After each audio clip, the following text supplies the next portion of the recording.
Hi, where the will is strong, there will always be a way. Study full throttle. Today is 25th of August 2021. Let us have a quick discussion of all these important topics. Rapid जी के yesterday questions के answers हैं। Rowlatt act 1919 आया था। न appeal, न दलील, न वकील, इसके लिए प्रोटेस्ट हुआ था और जहां पर जलियांवाला बाग मैसाकर हुआ। Cabinet committee on economic affairs को हेड करते हैं प्राइम मिनिस्टर। गोवा में है basilica of Bom Jesus. Mohenjodaro वो हड़प्पन साइट है जहां पर terracotta female figures were discovered.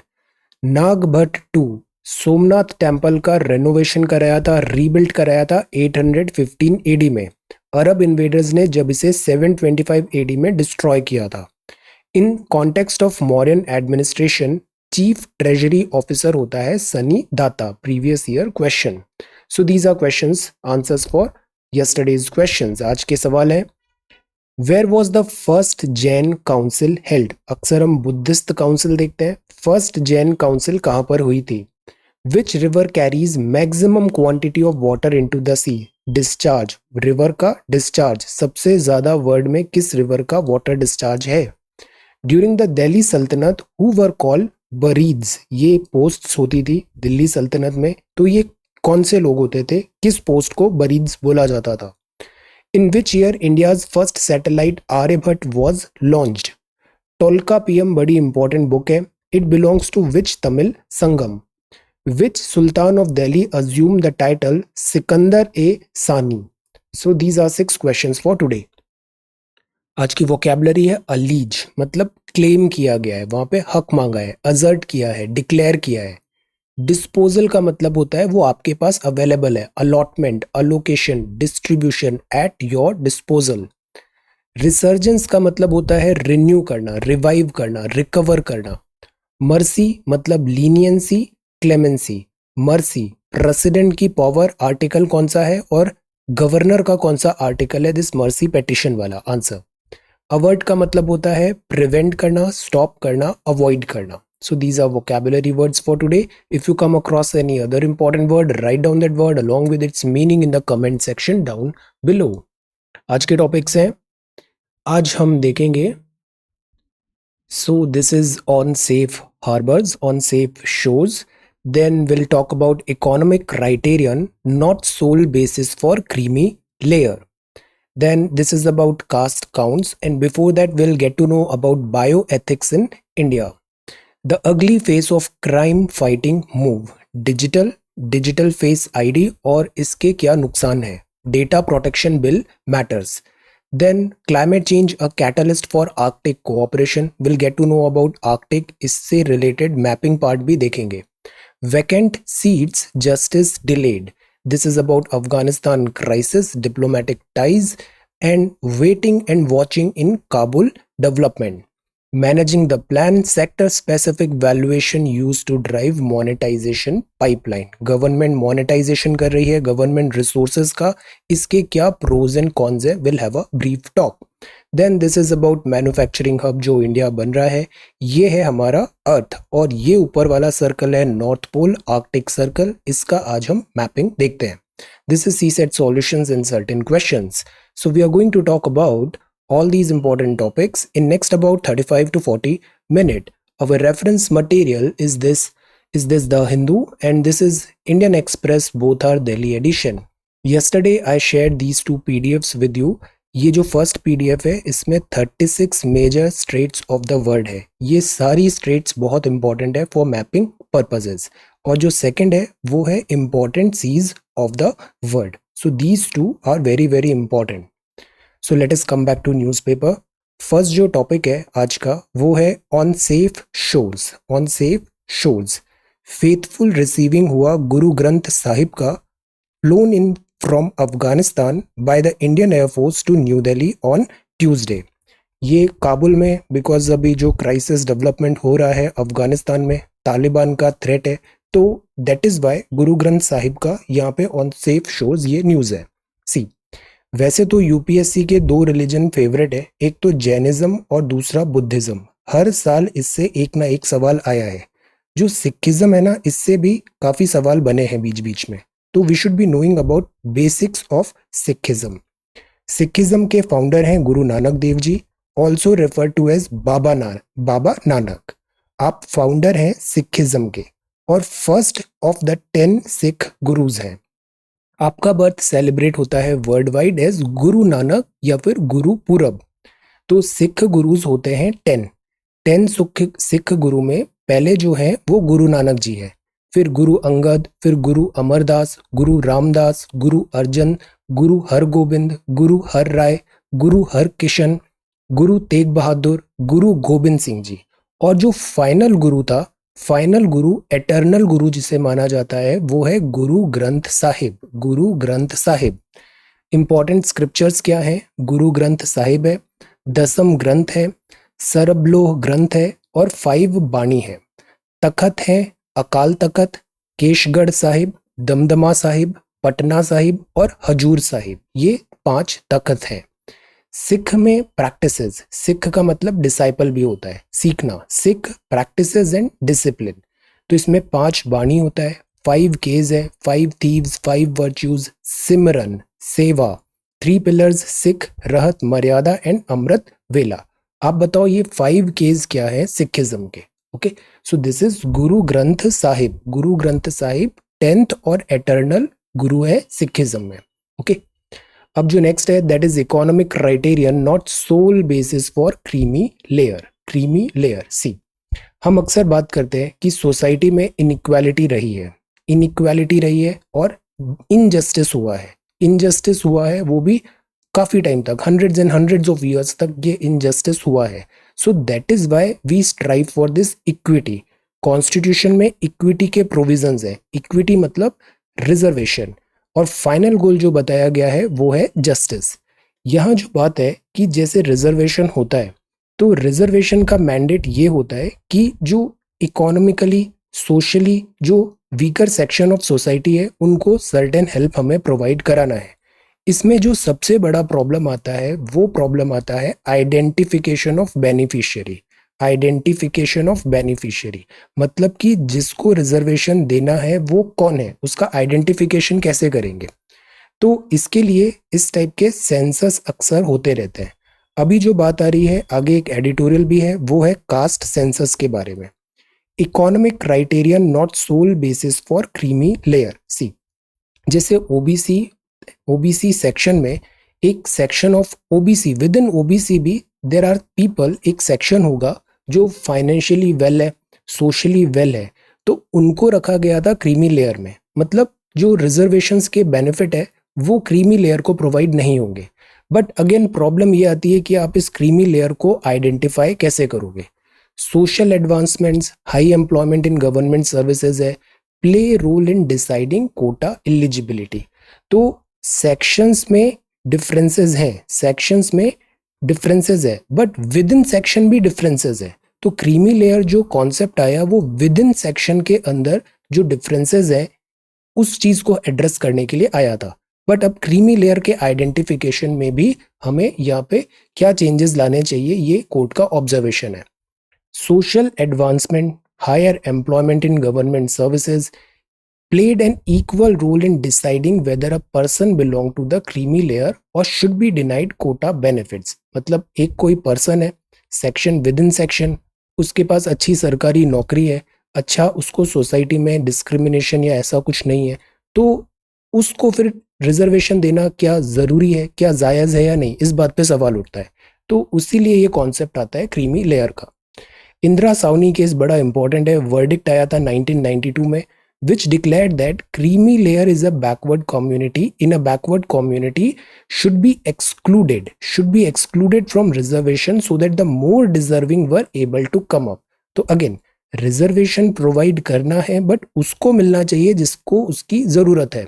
Identification of beneficiary is important, equality, equity, और जो फाइनल एंड गोल है वो है justice. Justice should be there in our society. The court had illustrated कि जो क्रीमी लेयर है इसमें इंक्लूड होगा persons from backward classes who occupied posts in higher services like IAS, IPS, All India Services। तो जैसे अगर कोई IAS, IPS, All India Services में है तो हम उसको फिर वीकर सेक्शन नहीं बोलेंगे, उसको फिर हम क्रीमी लेयर में रखेंगे। या फिर higher level of social advancement है, इकोनॉमिक स्टेटस अच्छा है, so they were not entitled to be treated as backward. तो ये अभी इस बात पे डिस्कशन हो रहा है, अर्ली ऑब्जर्वेशन है ऑनरेबल कोर्ट के। इस टॉपिक को हम दोबारा फिर से देखेंगे। Similar type of some points are mention in editorial as well. अब ये टॉपिक क्यों इंपॉर्टेंट है? बिकॉज GS1 में हम पढ़ते हैं Indian society. Indian society Indian society में भी हम बात करते हैं रिफॉर्म्स नेसेसरी है, रिफॉर्म्स नेसेसरी है। सोसाइटी में जो फ्रूट्स ऑफ डेवलपमेंट है उसका इक्विटेबल डिस्ट्रीब्यूशन होना जरूरी है। कॉन्स्टिट्यूशन में भी लिखा है article 39B, article 39C। Even जो वीकर सेक्शन ऑफ सोसाइटी है उनको बेनिफिट्स प्रोवाइड कराने के लिए directive principles of state policy and other provisions of the constitution clearly इस बात को मेंशन करते हैं। अब प्रॉब्लम बस ये आती है कि आइडेंटिफाई कैसे करें बेनिफिशियरी को, कि जिसको जरूरत है उस तक वो बेनिफिट पहुंच पाए। ये सबसे बड़ा बॉटलनेक बनता है। Then educate 5 children for 3 months. अब जैसे ये एक न्यूज़ टैम्पलेट है ना, न्यूज़पेपर में हमें आइडियाज़ बड़े अच्छे मिलते हैं। तो ये जो न्यूज़ टैम्पलेट है, आप जैसे कोई एथिक्स का केस स्टडी कर रहे हो, तो अगर बहुत सारे क्राइम्स होते हैं, क्राइम्स की भी अलग अलग डिग्री होती है। ओके, अगर नॉन सीरियस क्राइम है या फिर जैसे इधर सीरियस क्राइम है, ऑल्दो ये लिकर स्मगलर था, तो इस पे ये कोर्ट ने एज अ पनिशमेंट ये बोला कि आप एजुकेट करो 5 चिल्ड्रन को for 3 months. So this is a kind of social services यहाँ पे एज अ पनिशमेंट करवाया जा रहा है। तो this is also one idea, you can use it somewhere. So this is the front page of the Hindu. अब जो next है, this is Afghans continue stir outside UNHCR office. Afghan में रिफ्यूजी क्राइसिस बहुत बड़ा एक डेवलप हो रहा है, रिफ्यूजी क्राइसिस। और ये रिफ्यूजी क्राइसिस जो नेबरिंग कंट्रीज हैं, दे आर गोइंग टू पे फॉर दिस, इस रिफ्यूजी क्राइसिस का, रिफ्यूजी क्राइसिस। बिकॉज इससे क्या होगा, डिस्टेबिलिटी होगी, केओस होगा। Western words USA, NATO, neighbouring countries ने तो अफगान में इन्वेड नहीं किया था, US ने किया, नाटो ने किया। तो रेस्पॉन्सिबिलिटी यहाँ पे अकाउंटेबिलिटी होल्ड कराना जरूरी है कि ये जो रिफ्यूजी क्राइसिस डेवलप हो रहा है इसको एड्रेस करें। Then this is transport department, और ये न्यूज़ है बायो एथिक्स की। बायो एथिक्स की हमने 2 टर्म पढ़ा था, BOD और COD, कि जब जैसे कोई वेटलैंड है उसमें बहुत ज़्यादा न्यूट्रिएंट्स आ रहे हैं, बहुत ज़्यादा फर्टिलाइजर्स आ रहे हैं, तो उसमें एल्गल ग्रोथ होने लग जाती है और फिशेज हैं वो डेड होने लग जाती है, बिकॉज ऑक्सीजन का सप्लाई कॉन्सेंट्रेशन कम होने लगता है। Workers inspect floating rafters full of plants, ये फिल्टर डर्टी वाटर करने की कोशिश कर रहे हैं। तो this is Sanjay Van lake in Delhi. ये जो सीन है ना, लेक्स और specially urban lakes are dying. Similar case हम बेंगलुरु में भी देखते हैं, दिल्ली में भी देखते हैं। लेक्स बहुत ज्यादा पॉल्यूट हो रही है, अर्बन लेक्स, और लेक्स डाई हो रही है। सो यहाँ जरूरी होता है अर्बन प्लानिंग में कि जो लेक्स हैं, लेक्स को भी हम सेफ गार्ड करें। और इसी से मिलता जुलता एक टर्म होता है that is called bio ethics. Bio ethics, ethics मतलब ethics, morality, accountability, responsibility, duty etcetera with respect to bio. Bio मतलब नेचर। तो बायो एथिक्स मतलब atmosphere, climate, wild life, flora, fauna, these bodies, earth, everybody, जो भी nature है, bio है, इसके प्रति एज अ ह्यूमन हमारी कुछ रेस्पॉन्सिबिलिटीज हैं। तो what do you understand by the term bioethics? Discuss issues related to bioethics in India. This is the first question for today. जैव नैतिकता शब्द से आप क्या समझते हैं, और इंडिया से रिलेटेड आप ऐसे कुछ टर्म्स भी, कुछ इंपॉर्टेंट दीज इवेंट्स यहाँ पे डिस्कस करिए। अब बिकॉज यहाँ पे इश्यूज डिस्कस कर रहे हैं, ये प्रश्न भी पूछा गया है बायो एथिक्स में, तो ऐसे जो सवाल आते हैं ना उसको पॉजिटिव नोट पे आपको एंड करना है कि आपने इश्यूज यहाँ पे आइडेंटिफाई किए, but always save last one paragraph जिसमें आप कुछ पॉजिटिव सॉल्यूशंस बताएं। उसमें आप बताएं कि आपका एथिक्स सिस्टम क्या बोलता है। तो इस प्रश्न पूछने का रीजन ये है कि एग्जामिनर ये जानना चाहता है कि नेचर के प्रति आपकी रिस्पॉन्सिबिलिटी यू फील दैट और not. Okay, so positive messaging इस लास्ट पैराग्राफ में हमें रखनी चाहिए। This is caste counts. Caste counts, see अभी ऐसी बात चल रही है जैसे बिहार से कुछ लीडर्स गए थे सेंट्रल गवर्नमेंट के पास कि कास्ट बेस्ड सेंसस होना चाहिए। अब पहले हमने देखा प्रॉब्लम ऑफ आइडेंटिफिकेशन एक बहुत बड़ा चैलेंज है। आइडेंटिफाई कैसे करोगे कि जो बेनिफिट्स देना है वो किसको देना है, हु इज एलिजिबल। आइडेंटिफिकेशन करने के लिए आपके पास डेटा होना चाहिए और डेटा के लिए आपको सेंसस कराना जरूरी है। बट हमारे यहाँ क्या होता है, जो कास्ट है ना, ये एक बड़ा सेंसिटिव टॉपिक है। ये एक पॉलिटिकल मैटर भी बन जाता है। तो अक्सर जो सरकारें होती हैं वो इसमें ज़्यादा वेंचर करने से बचती है। That is why last census 1931 में हुआ था। कोई भी गवर्नमेंट यूजुअली इस टॉपिक को टच नहीं करना चाहती।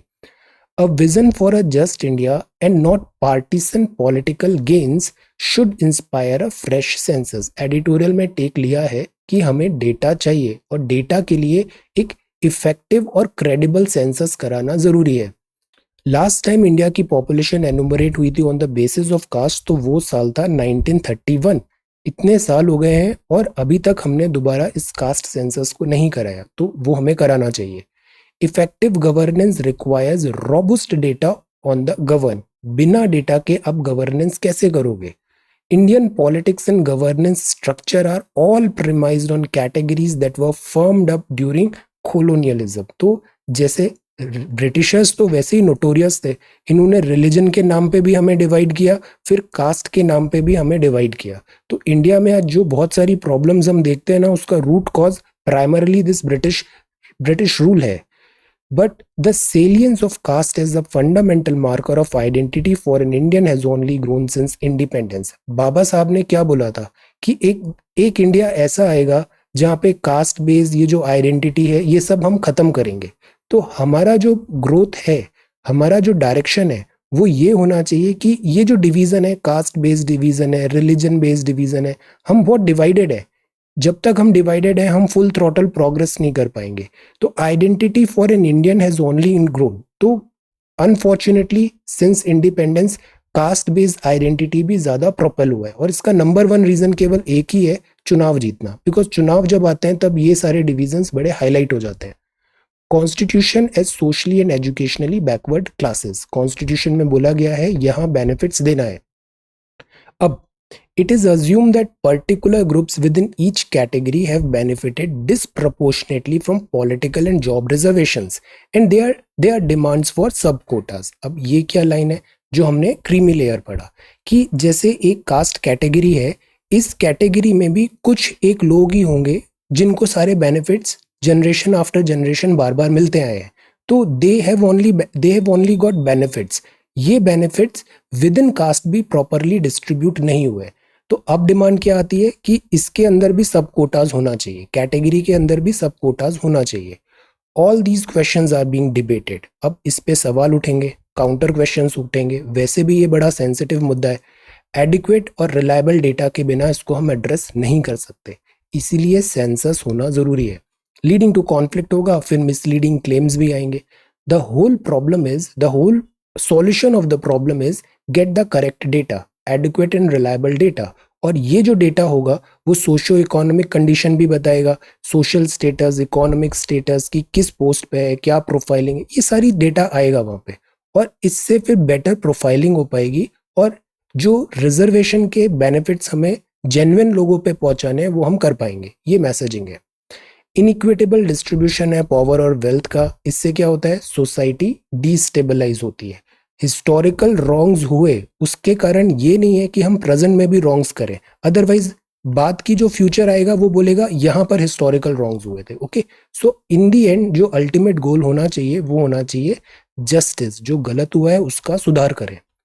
A renewed vision for a just and united India where all divides are reduced must guide the discussion on a caste census। तो that is why caste census होना बहुत जरूरी है। ऐसा यहाँ पे एडिटोरियल टेक है। Let us see अभी यहाँ पे क्या डेवलपमेंट होता है। This is the ugly face of a crime fighting move। crime fighting move। तो ये पहला एडिटोरियल था कास्ट काउंट्स। ये दूसरा एडिटोरियल था इन फ्री फॉल। ये बात है लेबनान का। लेबनान में अभी पिछले कुछ टाइम से बहुत टर्मोइल चल रहा है, इकोनॉमी यहाँ की अच्छी नहीं चल रही है, स्टेबल गवर्नमेंट यहाँ पे है नहीं। बिकॉज यहाँ पे भी क्या है, रोटेशन बेसिस में होता है, रिलीजन और ऐसे करके बहुत डिवीजन है यहाँ पे। तो वो जो सिस्टम है, पॉलिटिकल सिस्टम, वो डिलीवर नहीं कर पा रहा है, इनएफिशिएंसी भी बहुत ज़्यादा है, in free fall. The ugly face of a crime fighting move. अब से ये इंपॉर्टेंट टॉपिक है। इंपॉर्टेंट टॉपिक क्यों है? बिकॉज कोविड-19 के कारण डिजिटल पुश हुआ है। ये टॉपिक हमने पहले देखा था, एक तो 24 अक्टूबर 2020 को देखा था, जब हाउस ने अमेजोन का एक न्यूज़ आया था तो बात किया था डेटा प्रोटेक्शन बिल का। Have a look eight note of this 24 of October 2020। इसी दिन हमने बात किया था justice BN Shri Krishna committee. ये कमेटी आई थी जिसने बोला डेटा का प्रोटेक्शन करना क्यों ज़रूरी है। जैसे जो भी मल्टीनेशनल कंपनीज है, अमेजोन हुआ या फिर फ्लिपकार्ट भी अब मल्टीनेशनल ही है, तो ये आपका डेटा कलेक्ट करते हैं और गूगल जैसे डेटा कलेक्ट कर रहा है। तो इस डेटा की प्राइवेसी, इस डेटा का यूज़, इस डेटा का स्टोरेज वगैरह कहाँ पे होगा, इन सब चीज़ों पे डिपेंड हुआ। दूसरा टर्म आया डेटा लोकलाइजेशन। मतलब अगर इंडियंस का डेटा है तो वो इंडिया में ही स्टोर होना चाहिए। जैसे मास्टर कार्ड, वीज़ा, इन सब पे क्यों RBI ने रिस्ट्रिक्शंस लगाए थे? इसलिए लगाए थे बिकॉज ये डेटा इंडिया में नहीं रखते। तो डेटा लोकलाइजेशन होना ज़रूरी है। प्राइवेसी ऑफ यूज़र कॉम्प्रोमाइज नहीं होनी चाहिए फॉर कमर्शियल इंटरेस्ट। फर्दर ये टॉपिक हमने कई बार देखा। 12 ऑफ अप्रैल का ये नोट है और 16 ऑफ फेब का भी। 12 ऑफ अप्रैल को हमने ये सवाल भी तैयार किया था, strong data protection and privacy laws are important for the digital wellbeing of citizens in India. Digital wellbeing, कोविड-19 के कारण डिजिटल पुश हुआ है, इसके लिए data protection and privacy laws जरूरी है। तो have a look at this answer of this day. Some of you post your answer in our website srajanindia.1। ये सबसे अच्छा तरीका है। क्यों? क्योंकि देखिए आप अगर व्हाट्सएप करते हो ना, बट अगर आपने अपने मोबाइल से वो डिलीट कर दिया तो फिर वो आपने जो मुझे सेंड किया है ना, वो भी डिलीट हो जाता है, तो मैं उसको देख नहीं पाता कई बार। सेकंड, आप ईमेल करते हो तो ईमेल इज गुड। ईमेल क्योंकि डिलीट अपने आप नहीं होता है, वो स्टोर रहता है। वेबसाइट पे अगर आप अपलोड करते हो ना, तो इसके बेनिफिट्स ये हैं कि आपका आंसर मैं तो देख ही रहा हूँ और भी बहुत सारे लोग उसको देख पा रहे हैं। और ये जो कम्युनिटी हम डेवलप करने की कोशिश कर रहे हैं ना, ये सबसे अच्छी चीज़ है। इससे पीयर लर्निंग होती है, एक दूसरे से आप बहुत अच्छी अच्छी चीज़ें सीखोगे। तो upload your answer in website और डोंट हेजिटेट। बुली वगैरह ऐसा कुछ नहीं है यहाँ पे। Everybody is so mature, so encouraging, you will have a very good experience. Okay, so upload on this website. तो आप 12 ऑफ अप्रैल का देखना वेबसाइट में, यहाँ पे कुछ आंसर्स भी मिलेंगे आपको स्ट्रॉन्ग डेटा प्रोटेक्शन वगैरह के। तो have a look at this answer, this is again very important. तो अब हम आते हैं आज के टॉपिक में। तो इससे पहले हमने ये पढ़ लिया personal data protection bill, information technology act 2000। ये दो है, ये ड्राफ्ट है, अभी इस पे और डिस्कशन होगा this data protection bill pay. अब बात करते हैं अपन क्राइम फाइटिंग की। तो जो डेटा है, जो टेक्नोलॉजी है, वो क्राइम फाइटिंग के लिए काफ़ी यूज़फुल है। क्राइम फाइटिंग में कैसे? जैसे आजकल आर्टिफिशियल इंटेलिजेंस आ गई है। बहुत सारे लोगों का डेटा आपने जैसे आधार से पिक कर लिया। अब AI, machine tools, machine languages, everything. तो टेक्नोलॉजी क्या करेगी, ये जो फेसेस है, इन फेसेस का एक रिकॉर्ड सेट कर लेगी। अब कहीं कोई क्राइम हुआ, CCTV पे कोई चेहरा आ गया, जो ये मशीन अल्गोरिदम है उस चेहरे को तुरंत अपने डेटाबेस से चेक करेगी, गो थ्रू करेगी और विद इन मिनट आपको पता लग जाएगा कि हु इज दिस पर्सन और इसने क्या क्राइम किया है, इसका एड्रेस क्या है, इसका आधार क्या है, एटसेट्रा। तो this is crime fighting move. अब ये देखने में तो बड़ा अच्छा लग रहा है। नेशनल ऑटोमेटेड फेशियल रिकॉग्निशन, जैसे एप्पल फोन्स में फेस ID होता है, एंड्रॉइड में भी होता है फेशियल रिकॉग्निशन। ये आपका आइरिस देखते हैं, फेस की ज्योमेट्री देखते हैं, इससे चेहरे का आइडेंटिफिकेशन करते हैं। तो national automated facial recognition system है, ये नाम याद रखना है। ये फैसिलिटेट करेगा investigation of crime and detection of criminal. तो जैसे फिंगरप्रिंट से हम डिटेक्ट करते हैं ना, तो ये फेशियल ऐसे डिटेक्शन करेगा। प्रॉब्लम क्या है अब वो देखते हैं। एक तो प्रॉब्लम है एक्यूरेसी, इसमें 100% नहीं है, 70% एक्यूरेसी है। अब सपोज कोई इनोसेंट है, उसको कंप्यूटर ने बोल दिया कि ये गिल्टी है, तो फिर काफ़ी प्रॉब्लम्स भी हो सकती हैं। तो एक्यूरेसी कम है, प्लस इसमें बायस भी हो सकता है। प्लस जो प्राइवेसी है वो एक फंडामेंटल राइट है। तो आप ऐसे सब लोगों का फेस ID और रिकॉग्निशन गवर्नमेंट कर रही है, तो this is against fundamental right. फिर पुट्टास्वामी केस में कहा गया था कि सरकार सर्वेलेंस भी कर सकती है, बट हर चीज टेस्ट ऑफ प्रोपोर्शनैलिटी को पास होना चाहिए। टेस्ट ऑफ प्रोपोर्शनैलिटी का एक नंबर 1 लॉ है कि वो पार्लियामेंट स्क्रूटिनी से भी पास होना चाहिए, प्रॉपर सेफगार्ड्स होने चाहिए वहां पे कि उसका मिसयूज नहीं हो। तो this is important, safeguards necessary है। अब इसी बिल में जो क्रिटिसिज्म है वो ये है कि इस फेशियल रिकॉग्निशन का मिसयूज हो सकता है। टेक्नोलॉजी इज एब्सोल्युटली इंट्रूसिव है। कंप्यूटर एल्गोरिदम मैप करता है यूनिक फेशियल लैंडमार्क, जैसे हमारे फेस का बायोमेट्रिक डेटा, चीक बोन्स क्या है, कंटूर्स क्या है of the lips, distance from forehead to chin, और फिर इससे वो एक फेस प्रिंट बनाता है। और फिर उसके बेसिस पे, डेटाबेस के बेसिस पे, अगर कोई क्रिमिनल दिख रहा है तो ये कंप्यूटर उसको बता देगा कि ये मैचिंग हो रही है और ये पोटेंशियल क्रिमिनल है। But misuse, wrong doing, biased या फिर अल्टीरियर मोटिव्स को तो ये फुलफिल नहीं करेगा। तो जरूरी है एडिक्वेट सेफगार्ड। इन जनरल जो हमें इन सब चीजों पे लाइन ऑफ थॉट्स रखना है वो ये रखना है कि टेक्नोलॉजी जरूरी है, बट वो टेस्ट ऑफ प्रोपोर्शनैलिटी पास होना चाहिए, कॉन्स्टिट्यूशन पास होना चाहिए, और प्रॉपर चेक्स एंड बैलेंसेस होना चाहिए ताकि उसका मिसयूज नहीं हो। ये 2 नाम याद रखने हैं, KS पुट्टास्वामी, दूसरा justice BN Shri Krishna, committee on data protection, ministry of electronics and information. और एक बार आप PDF भी देखना 24 अक्टूबर का, 12 और 16 फेब का। अब वेबसाइट में ये देखना, यहाँ पे काफी अच्छे आंसर्स भी पोस्ट हुए थे। So this is this news. Next है climate change a catalyst for Arctic cooperation. Catalyst मतलब जो किसी चीज को ट्रिगर कर रहा है। आज की डेट में टीचर का भी रोल क्या है? Act as a catalyst. Student के पास सब रिसोर्सेज अवेलेबल है, बेस्ट चीजें अवेलेबल है। टीचर का काम है एक्ट एज अ कैटलिस्ट, कि उसका इंटरेस्ट रिकिंडल करे और एक डायरेक्शन दे दे कि यहाँ पे आपको ऐसे काम करना है। अब जैसे क्लाइमेट चेंज है, तो अभी IPCC की रिपोर्ट आया। IPCC की रिपोर्ट ने बोला कि चीजें बड़ी खराब है, कैटलिस्ट है फॉर आर्कटिक कोऑपरेशन। तो अब चीजें बहुत खराब हो रही है, पानी सर से ऊपर निकल गया है, तो अब जरूरी है कि हम आर्कटिक कोऑपरेशन पे ध्यान दें। इसमें कुछ पॉलिटिकल अंडरटोन्स भी हैं। हम हमारे काम पे आर्कटिक कोऑपरेशन में क्या समझेंगे? आर्कटिक जब भी नाम याद आता है हमें, एक तो इसका मैप आगे देखते हैं, तो ये 5 चीजें हमें तुरंत माइंड में आना चाहिए। आर्कटिक जो है ना, ये अर्थ है, जो ऊपर का नॉर्थ में ये जो जोन दिख रहा है, दिस इज कॉल्ड आर्कटिक। ये एक डेलिकेट इकोसिस्टम है, डेलिकेट इकोसिस्टम है, फ्रेजाइल है ये बहुत। दूसरा, यहाँ पे important sea lanes of communication है, सी रूट ट्रांसपोर्टेशन, बिकॉज आजकल की शिप्स बड़ी अच्छी हो गई है, आइस ब्रेक भी कर देती है वो।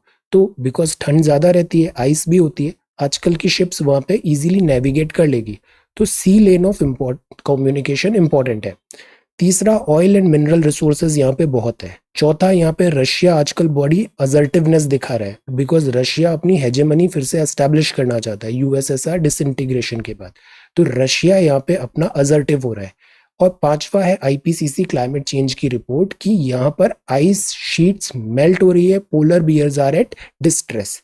और एक नया फैक्टर जो आ गया है वो है चाइना, बिकॉज चाइना तो बिजनेस माइंडेड है। चाइना को यूरोप का एक्सेस चाहिए।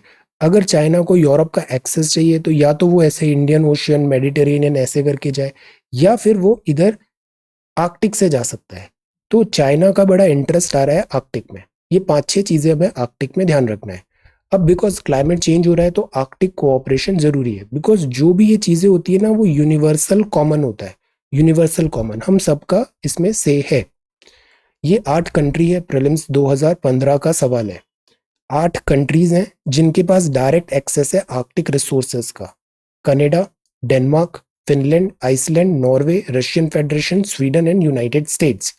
2013 में 6 ऑब्जर्वर्स और आए थे, काउंसिल ज्वाइन किया, जिसमें China, Japan, India, Italy, south Korea और सिंगापुर भी था। तो ये सवाल 2014 प्रीलिम्स में पूछा गया था कि ये मेंबर्स कौन है आर्कटिक काउंसिल के। 2013 में इंडिया ने एज एन ऑब्जर्वर ज्वाइन किया, तो इंडिया के लिए अगेन आर्कटिक इंपॉर्टेंट है। तो अभी थोड़ी देर में इसका अपन मैपिंग भी देखते हैं। Second question for today is prepare a note on the Arctic circle, discuss it's geopolitical and economic significance in the backdrop of climate change. अब इन सब शब्दों को देखिए। पहला तो आपको आर्कटिक सर्कल क्या है, पहले पैराग्राफ में तुरंत एक मैप बनाइए। जब भी ज्योग्राफी के सवाल आ रहे हैं उसमें कोशिश करिए एक मैप आप ड्रॉ कर ही दो, इंडिया का बनाओ या फिर वर्ल्ड का बनाओ, या draw something, there should be some map और figure. So prepare a note on the Arctic circle. अब ऐसे अर्थ बनाओ, यहाँ पे ऐसे करके आर्कटिक सर्कल को शो कर दो। इससे क्या पता चलेगा कि you know what is Arctic circle. Discuss it's geopolitical and economic significance. तो पहला क्या बताना है, जियोपॉलिटिकल। जियोपॉलिटिकल मतलब कंट्रीज की राइवलरी, डोमिनेंस वगैरह, ये सब जियोपॉलिटिकल। दूसरा इकोनॉमिक। इकोनॉमिक मतलब मिनरल्स, रिसोर्सेज, ये सारी चीजें बताइए। Economic, trade routes, economic significance. और तीसरा ध्यान रखना है बैकड्रॉप ऑफ क्लाइमेट चेंज। तो आप जो भी डिस्कस करोगे उसमें क्लाइमेट चेंज का फैक्टर भी इंक्लूड करना है। ओके, तो ये दूसरा सवाल है। आर्कटिक सर्कल पर एक नोट तैयार करें। जलवायु परिवर्तन की पृष्ठभूमि में इसके भू राजनीतिक और आर्थिक महत्व की चर्चा करिए। सो दिस इज दिस क्वेश्चन। अब देखिए, आप ये सवाल तैयार करोगे ना, तो आपका मैपिंग भी हो गया, प्रीलिम्स भी हो गया, मेंस भी हो गया, इंटरव्यू भी हो गया। This is the strategy. हमें इंडिविजुअली नहीं भागना है। अगर आप सिस्टमैटिकली देखोगे ना, तो प्रीलिम्स, मेंस, इंटरव्यू, तीनों की पढ़ाई एक साथ होती है। So prepare this question and be regular. और आप बहुत अच्छे आंसर्स लिख रहे हो, जस्ट कंटिन्यू दिस मोमेंटम। इस मोमेंटम को ब्रेक मत करिए, एटलीस्ट फॉर सम से 6 months to 1 year you will have very good results. A sure fit of sero survey. अब ये आगे बढ़ते हैं। This is about sero survey. Sero survey क्या होता है, जनता का हम टेस्टिंग करते हैं कि उनमें एंटीबॉडी लेवल वगैरह क्या है, उससे हम कंक्लूजन्स ड्रॉ करते हैं कि कोविड का कितना स्प्रेड हुआ हो गया। बट अगर बहुत जल्दी जल्दी फ्रिक्वेंट हो रहा है तो एक हद के बाद इसका इतना बेनिफिट है नहीं, कुछ एक्सपेंसिव एक्सरसाइज है। Rethinking a perk for players, reconsider promotion, government jobs for eminent sports persons, ये भी एक बात है। Vacant seats, justice delayed. Justice delayed is justice denied, justice hurried is justice buried.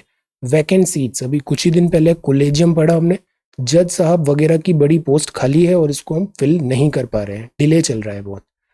Then हमारे प्राइम मिनिस्टर और Russian president ने discuss किया crisis in Afghanistan. Afghanistan, यहाँ जो खेल चल रहा है ना, ये बहुत हाई लेवल का गेम है। इसमें हमें बहुत ज्यादा रिएक्शनरी स्टेटमेंट्स पास नहीं करने हैं। आप देखो, 3 कंट्रीज हैं जिन्होंने अभी भी एम्बेसी बनाए रखा है। एक है रशिया, दूसरा है चाइना, और तीसरा तो ऑब्वियसली पाकिस्तान। इनकी एम्बेसी अभी भी अफगानिस्तान में है। अफगानिस्तान में यहाँ की आर्मी को पिछले 20 साल से यूएस ने इतने इक्विपमेंट्स दिए, गन्स दिया, टैंक्स दिए, एवरीथिंग। और ये सारे इक्विपमेंट्स अब चले गए हैं तालिबान। तालिबान से ये पास हो सकते हैं Pakistan. It is going to be a nightmare for our safety and security. तो यही बात अभी यहाँ पे डिस्कस हुआ। बट ज्यादा एक हद के बाद हम कुछ कर भी नहीं सकते। यूएसए भी नहीं कर पाया, रशिया भी नहीं कर पाया। द पॉइंट इज, यहाँ की जो लोकल इकोनॉमिक्स, लोकल यहाँ पे जियोपॉलिटिकल इक्वेशन है, वहां से ही एक बेटर सॉल्यूशन आ सकता है। वरना अफगानिस्तान की हिस्ट्री निकाल के देखो, एक्सटर्नल यहाँ पे कुछ ज्यादा चेंजेस नहीं ला पाए, external forces.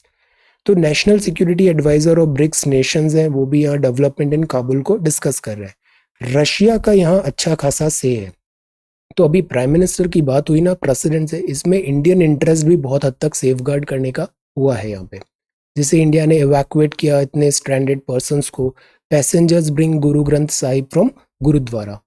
Then this is no request to delist, Papua New Guinea bans India flight. इसमें ट्वीट भी मैं देख रहा था, इंडिया की थोड़ी यहाँ पे इनसेंसिटिविटी है डिप्लोमेटिक रिलेशंस में, पापुआ न्यू गिनी वगैरह के ऑफिशियल्स को डील करने में। Then this is in a first army receives hand grenades from private sector. ये टेक्नोलॉजी ट्रांसफर हुआ था डीआरडीओ से। अब इस न्यूज टेम्पलेट को आप यूज करो जब भी आपको इंडिया में डिफेंस में मैन्युफैक्चरिंग का अपना कोई पॉइंट प्रेजेंट करना है कि हमें सेल्फ रिलायंट क्यों होना है डिफेंस मैन्युफैक्चरिंग में। तो यहाँ प्राइवेट सेक्टर का भी इन्वॉल्वमेंट अच्छा है। तो ये एक हैंड ग्रेनेड यहाँ पे बनाया इन्होंने। वैक्सीनेशन कवरेज बढ़ाएं, EPFO this large supreme court bench में जा रहे हैं amendments. S-400 defence deal on track. अब सी रशिया का कैरेक्टर देखिए। रशिया क्या है, रशिया एक वेपन मैन्युफैक्चरिंग का बहुत बड़ा कंट्री है। वेपन्स बेच के इसको बहुत ज्यादा आमदनी होती है। तो disturbances are good. S-400 air defence deal on track है। तो इंडिया भी अब S-400 air defence deal, S-400 क्या है, एंटी दिस मिसाइल सिस्टम है जो हम रशिया से लेने वाले हैं। तो ऑन ट्रैक है। ऑन ट्रैक बोलने की जरूरत इसलिए आई बिकॉज यूएसए यहाँ पे बोल रहा था हम काटसा लगा देंगे बिकॉज S-400 आप रशिया से ले रहे हो तो सैंक्शंस लगा देंगे। बट इंडिया फिर भी कमिटेड है, S-400 हम रशिया से परचेस करेंगे। Kamala Harris accuses China of intimidation in disputed area. कहाँ पर, साउथ चाइना सी पे। तो ये साउथ चाइना सी भी मैपिंग के लिए इम्पॉर्टेंट है। अब ऐसी न्यूज़ आ रही है situation under control of Taliban हो गया है। अब G7 कंट्रीज रिक्वेस्ट कर रही हैं तालिबान से कि एक सेफ पैसेज हमें प्रोवाइड करे। सीधा आयरनी, हांगकांग टू चेक old films for security breaches. Sudden MNC exits होती है तो ऑटो डीलर्स बोल रहे हैं सर्टेन प्रोटेक्शन जरूरी है।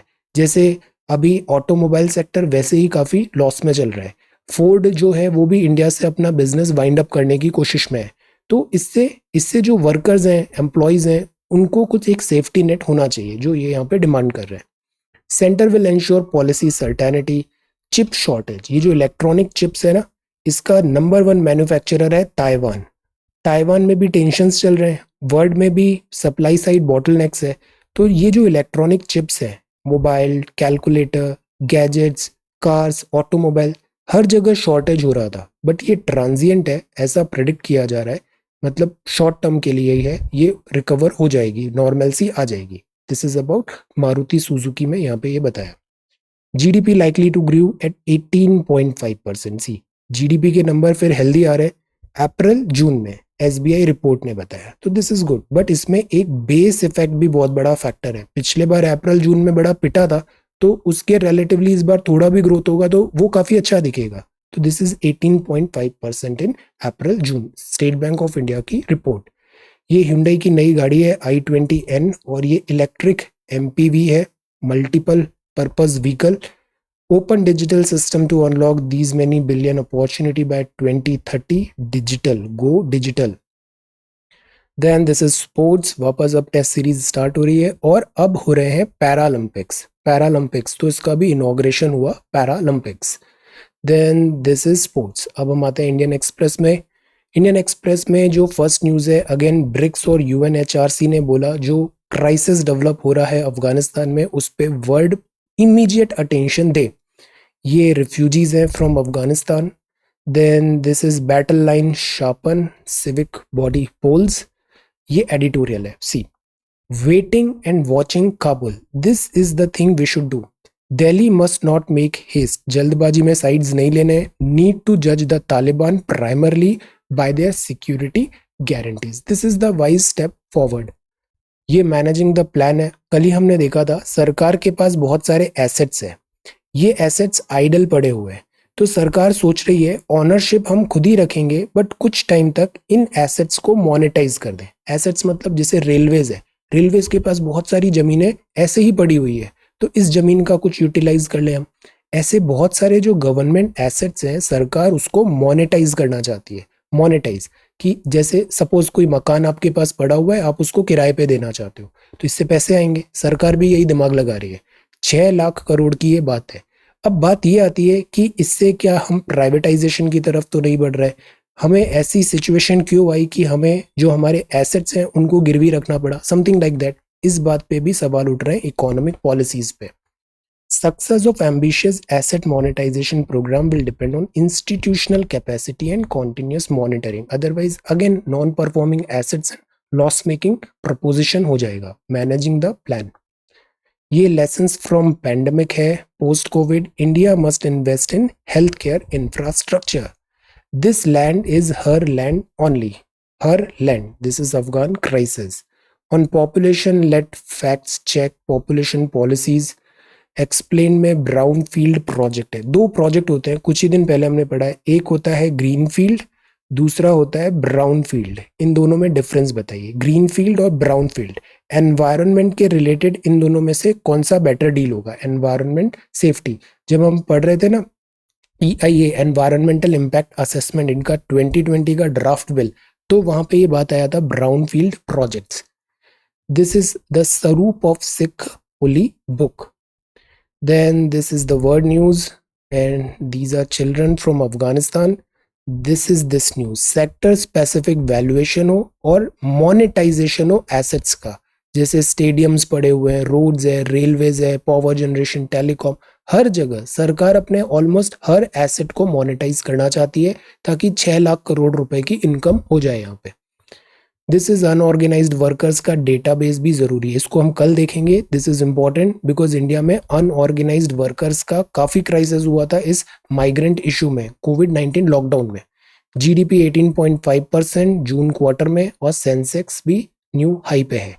This is good news, India manufacturing hub बन रहा है और हमने यूएस को पीछे कर दिया है। US is second most attractive manufacturing hub. This is good because service में तो हमने अच्छा कर लिया था 1991 एलपीजी के बाद, बट मैन्युफैक्चरिंग में हम अभी भी पीछे थे। तो this is good. Top 10 sought after manufacturing destination ये है। पहला तो चाइना है, दूसरा इंडिया, फिर यूएस, कनाडा, चेक। मैन्युफैक्चरिंग डेस्टिनेशन मतलब यहाँ पे लेबर चीप होना चाहिए। दूसरा यहाँ पे पॉलिसीज कंपनी बिजनेस फ्रेंडली होना चाहिए। लेबर, फिर कैपिटल भी होना चाहिए। हम पढ़ते हैं ना बिजनेस प्रोडक्शन के कौन कौन से फैक्टर्स होते हैं, लैंड, लेबर, कैपिटल एक्सेट्रा। ये चीजें जरूरी है मैन्युफैक्चरिंग डेस्टिनेशन। फिर एक बात आती है ज्योग्राफी, जिसके लिए इंडिया ब्लेस्ड है। एक तो इंडिया में खुद ही 1.31 बिलियन लोग पीपल है। इंडिया के साथ अफ्रीका इतना प्रॉक्सिमिटी है, इंडोनेशिया, ईस्टर्न ईस्टर्न कंट्रीज है, यूरोप भी पास में ही है। तो इसीलिए इंडिया जो है ना वो रिलेटिवली चाइना से बेटर प्लेस्ड है मैन्युफैक्चरिंग डेस्टिनेशन के लिए। अगर हम अपने कार्ड्स अच्छे से प्ले करेंगे ना तो हम ये बहुत जल्द नंबर 1 भी बन सकते हैं, और ये हमें कोशिश करना चाहिए। इससे मास एम्प्लॉयमेंट जनरेट होगा और पैसे भी आएंगे। Then this is Paralympics. Okay, अब हम आते हैं मैप पार्ट में। तो मैप में जैसे अभी हमने आर्कटिक सर्कल के बारे में पढ़ा। Okay, we talked about Arctic. तो हम ये मैप देखते हैं। मैप में सबसे पहले ये गूगल अर्थ एक बार देख लेते हैं। This is Google Earth app है। ये गूगल एंड्रॉयड में भी अवेलेबल है और आईफोन के लिए भी अवेलेबल है। इसको आप वेबसाइट डेस्कटॉप पे भी देख सकते हो, लैपटॉप में। काफ़ी अच्छा इंटरैक्टिव है, फ्री ऑफ कॉस्ट है। इससे आप ना देखो, जैसे इसमें काफ़ी अच्छा जूम भी हो जाता है। इसको आप देखो, ये लाइंस कौन सी है। जैसे ये ट्रॉपिक ऑफ कैंसर है, ये इक्वेटर है, ये ट्रॉपिक ऑफ कैप्रिकॉर्न है। ये लाइंस एक्चुअल में कोई लाइंस नहीं है, ये ह्यूमन ने हमने अपनी कन्वीनियंस के हिसाब से ड्रॉ कर दिया कि अर्थ को हमें डिवाइड करना है। अर्थ तो जियोइड शेप है, स्फेरिकल है, तो मैप कैसे बनाए। तो अर्थ को हमने डिफरेंट डिफरेंट लाइंस में डिवाइड कर दिया, एक 0 डिग्री बना दिया। जो ये अर्थ है ना, इसको एग्जैक्टली 2 पार्ट में डिवाइड कर रही है इक्वेटर। तो इसको हमने बोल दिया 0 डिग्री। अब 0 डिग्री से ऊपर जाते हैं तो नॉर्थ, नीचे जाते हैं तो साउथ। तो फिर हम 0 डिग्री से धीरे धीरे ऊपर बढ़ेंगे, 10, 30, 40, 50, 60, 70, 80, 90। ऐसे ही साउथ में जाएंगे तो साउथ 90 डिग्री साउथ। तो ये हो गए, दीज आर लेटे हुए हैं, तो दीज आर लैटिट्यूड्स। सिमिलरली ये वर्टिकल लाइंस दिख रही है आपको, ये क्या कहलाती है, लॉन्जिट्यूड्स कहलाती है, लॉन्जिट्यूड्स। तो ये जो लॉन्जिट्यूड्स हैं ये अगेन नॉर्थ में कन्वर्ज होते हैं और इधर साउथ में कन्वर्ज होते हैं। तो लैटिट्यूड में ईस्ट और वेस्ट होता है, लॉन्जिट्यूड में क्या होता है, लैटिट्यूड में नॉर्थ और साउथ होता है, लॉन्जिट्यूड में क्या होता है, ईस्ट और वेस्ट होता है। जैसे कि लॉन्जिट्यूड जो होते हैं ना वो टाइम बताने के लिए जरूरी होता है। इससे हम हर जगह का इंटरनेशनल जो टाइम है उसको कोऑर्डिनेट कर सकते हैं। जैसे 0 डिग्री कहाँ पर है, ये ग्रीनविच से पास हो रहा है दिस 0 डिग्री, और फिर इसी के जस्ट पीछे 180 डिग्री पे आ जाता है दिस इंटरनेशनल डेट लाइन। तो longitude is for time, latitude मतलब इक्वेटर नॉर्थ साउथ में कौन सी उसकी पोजीशन है। और इन दोनों के कॉम्बिनेशन से हम किसी भी जगह का कोऑर्डिनेट एग्जैक्टली बता सकते हैं। जैसे इंडिया का कोऑर्डिनेट देखिए, 8 डिग्री से ऊपर करीब 37 डिग्री तक, इधर 67-68 डिग्री से लेके 97 डिग्री तक। तो this is coordinate of India. Okay, now अभी अब इसमें हम देखते हैं कि अगर हम जैसे ऊपर आते हैं, है ना, अगर ऊपर बढ़ते हैं अपन, तो अराउंड दिस सर्कल पे, ये जो ऊपर हम बढ़ रहे हैं नॉर्थ की तरफ, तो this is called Arctic circle. This is Arctic circle. Okay, ये आर्कटिक सर्कल है टूवर्ड्स नॉर्थ। अब बिकॉज सन रेज सबसे ज्यादा इक्वेटर पे आती है, तो जैसे जैसे ऊपर बढ़ेंगे यहाँ पे सन रेज स्लैंट आएगी और इसलिए हीट कम आएगा यहाँ पे। तो आर्कटिक और अंटार्कटिक, यहाँ दोनों पे बर्फ ज्यादा होती है, टेम्परेचर बहुत कम होता है। तो नॉर्थ में है आर्कटिक सर्कल, साउथ में है अंटार्कटिक सर्कल। बिकॉज ज्यादातर लैंडमास नॉर्थ में है, तो आर्कटिक सर्कल हमारे लिए ज्यादा इंपॉर्टेंट है। Arctic circle important in the sense navigation and human interaction में। वैसे तो साउथ पोल भी बहुत इंपॉर्टेंट है। तो these are latitudes and longitudes. अब इसमें देखिए, अब जैसे ये अर्थ है ना, अब ये सीन क्या दिख रहा है, ये हम ऊपर से देख रहे हैं ऐसे, अर्थ को हम नॉर्थ पोल से ऐसे देख रहे हैं, ऐसे हम देख रहे हैं।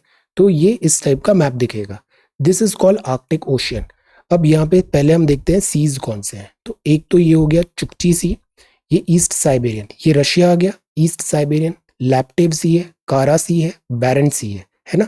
ये एक पोर्ट मरमांस्क है। ये हमने क्यों देखा था, जब हमने गल्फ स्ट्रीम पढ़ा था, वहां पे हीट आता है और इससे ये पोर्ट ओपन रहता है, अदरवाइज ठंड बहुत ज्यादा है तो ये ऑपरेट नहीं कर पाएगा। This is Murmansk. फिर ये ग्रीनलैंड सी है, ये बैफिन बे है और ये ब्यूफोर्ट सी है। तो आर्कटिक सर्कल के ये इंपॉर्टेंट सीज हो गए।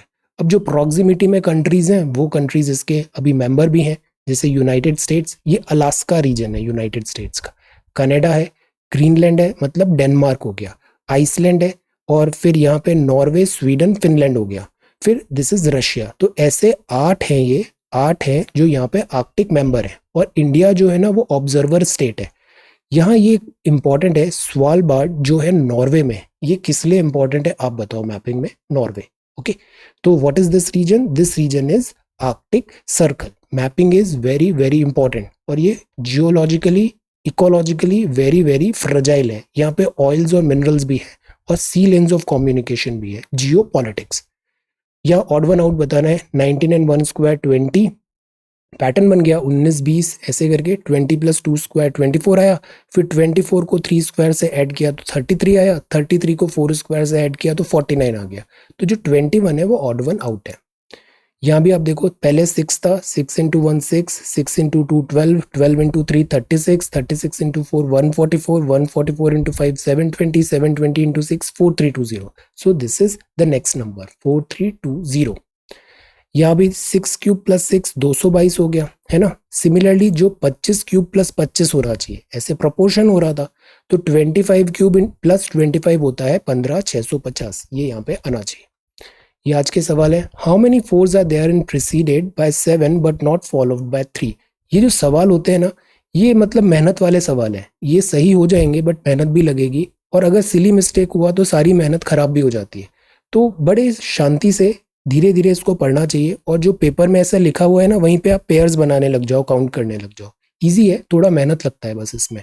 तो you have to do this as well, be quick and alert. Answer, then if a row of boys, if A who is 10th from the left and B who is 9th from the right interchange their position, A becomes 15th from the left. How many boys are there in the row? Easy question. Answer, Sam का ranked 9th है from the top और 38th है from the bottom in a class. तो how many students are there in the class? तो यहाँ पे Sam हो गया, ऊपर 9 है, नीचे 38 है, तो टोटल स्टूडेंट्स कितने हो गए? Okay, so these are 3 questions for today. ये सीसेट सॉल्यूशंस हैं। This is Arctic circle, monetization and manufacturing hub.